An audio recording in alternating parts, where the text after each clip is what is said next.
Usually LSU expects to win. How surprised are you they didn't get by Stony Brook? Well, I know Paul, Coach Maneri, and he's a good guy, and I wouldn't want to be in his shoes right now. I mean, I shouldn't say that because I would like to be in his shoes. I would have liked to have been playing Stony Brook and being a super regional, but I know how tough it is in that environment down in Baton Rouge and what those people expect, and you can't say, well, how did they lose to Stony Brook? Stony Brook's a good baseball team, and so is LSU, but for what Stony Brook went in there and did to do at Baton Rouge is very uncommon. That home field advantage in many of the venues in the SEC really play dividends when you get in those kind of atmospheres, and that's one of the things that, with hopefully our success that we have coming down the line, that I would love to build here in Lindsey Nelson Stadium, because anyone that's watching those games realize that home field advantage really gets the momentum for your team, and that's what's so unbelievable about Stony Brook is how they were able to overcome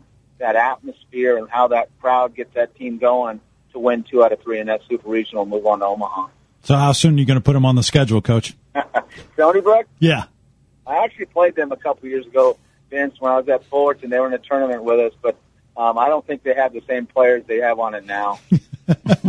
So with Stony Brook getting to and Kent State getting to the College World Series, what does that say?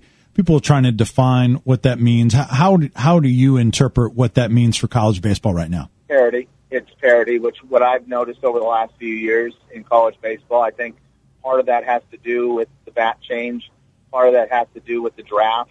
It's not a coincidence that I think that major league teams, pro teams, follow some of the higher caliber programs and who we sign. And obviously we're evaluating, and we're good evaluators, and they know that we're finding some of the better players around, and they're taking some of those players, and it's hard to beat Major League Baseball in the draft like we spoke about earlier.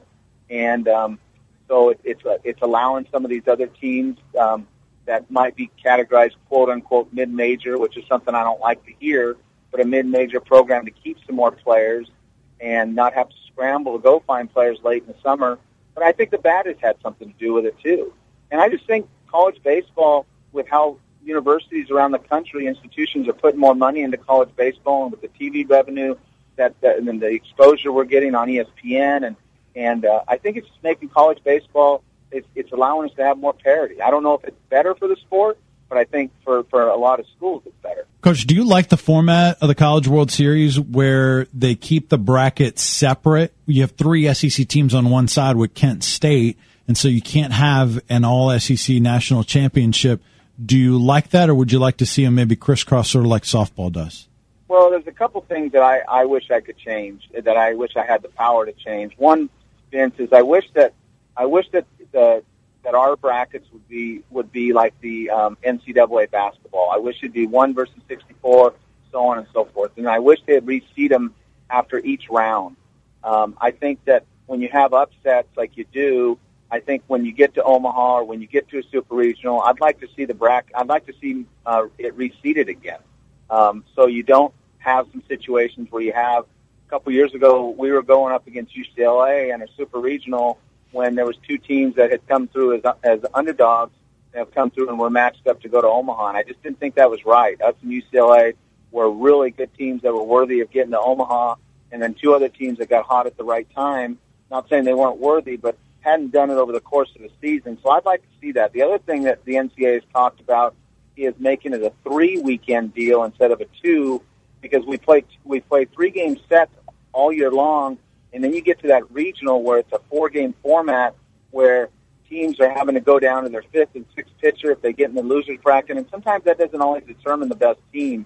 So they're thinking about starting with 32 different regionals, 2 out of 3, then going to 16, then going to 8, and then you have your 8 College World Series teams. It would cost another weekend, but I think that would be the best way, the way we play our season all year long. Dave, you made an appearance on ESPNU recently. How do you feel like that went? Well, I hope it went well. It was a lot of time, Jimmy, a lot of time in the studio watching games, which I love to do, and we had a lot of monitors and got to see a lot of baseball games, and it's a different. You see it from a different aspect when you're on there. It's a little different being on the air when you have someone in the mic or someone in your ear, one of the producers talking to you about certain things coming up and all that as you're talking. So now I can see how newscasters feel, and You're trying to talk, and you got a producer talking in your ear. It's a lot of time of preparation for a little bit of time on TV.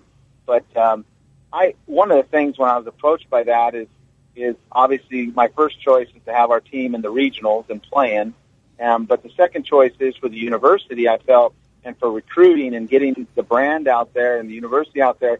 It was a great 2 days of a recruiting tool, I think, for the University of Tennessee's baseball program, of me being on there and our university's name being said every time they mentioned my name. So that was a win-win, but I'd much rather have been on the field, to be honest. The USA national team is going to convene in Cary, North Carolina next week, and then you will head to Cuba in early July. Then you come back to Miami. Then you head to the Netherlands. If you would, talk a little bit about there's a possibility that a Tennessee pitcher might join this group. Is that correct? Yeah, we've got some players. It's not a trials year where we have guys come in and try out. USA Baseball, just like everybody, has been hit with some funds, and it's harder to get money, all that. So we don't have the trials like we were part of a couple of years ago, where we bring in 40 guys and cut the roster down to 22. We're starting with 22, but we're going to have like 5 or 6 guys that are in Omaha. So we've got to start. When we start on the 24th, we're going to start playing games. So we need a team. So I've approached Zach Godley, our junior, to be senior pitcher, who was not drafted, to come out to Cary, and that's something that we're probably going to follow through for.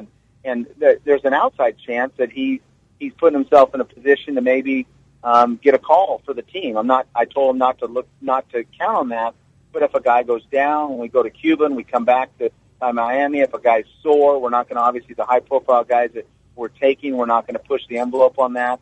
So it's going to put him on a list with some other guys that if we come back and we have a need before we go to the honk ball tournament in the Netherlands, if he performs well, he'd be probably one of the first phone calls. But that's another thing that's great for our program, to get some notoriety, have a guy that's going to go down there, even if it is for the 1 week only. It's the University of Tennessee, and one of our pitchers out there in Cary wearing the USA uniform. So, yeah, Zach is a guy that's on a short list of a guy that's going to probably help us while we have some pitchers out there in the College World Series. And this has got to be a fantastic experience. I'm not sure, not just for you, but for these baseball players to go to Cuba and the Netherlands. Well, like I said, 2 years ago, I was part of it as an assistant coach when we went to Taiwan and Japan, and it was an unbelievable experience for me. The way you're treated is like a Major League Baseball player. You travel first class. You play in a lot of minor league facilities when you're out there in North Carolina. We played in Durham Ballpark, and you get to go in the locker rooms, and you're treated like a minor leaguer or borderline big leaguer. With you have to pay the clubby, and they do all your stuff in there, and they've got food in there. So it's really a great experience for the kids. And when you really look at it, that team I was part of 2 years ago, I want to say there was probably 6 or 7 or 8 guys that were drafted in the first round. And there's something to that. I think if a kid plays for USA Baseball, there's a pretty good chance that you're going to be a first rounder when you're a junior and you're eligible for the draft. So it's a win-win for everybody. And to travel the country and play baseball, I mean, going to Cuba is going to be unbelievable. And playing against the Cuban national team in Havana, and we're going to play in a stadium where there might be 25 to 35,000 people there, USA versus Cuba, and then we get to go to the Netherlands. It's going to be a great experience, not just for the coaching staff, but for the players, too. Hey, Dave, we appreciate it. Thank you so much for taking the time to visit with us, and best of luck to you with the USA national team. Thanks, guys. You're the best. Thank you. Appreciate it, Dave. That's Dave Serrano, Tennessee baseball coach. When we come back, we'll have more. This is Sports Talk on the Sports Animal.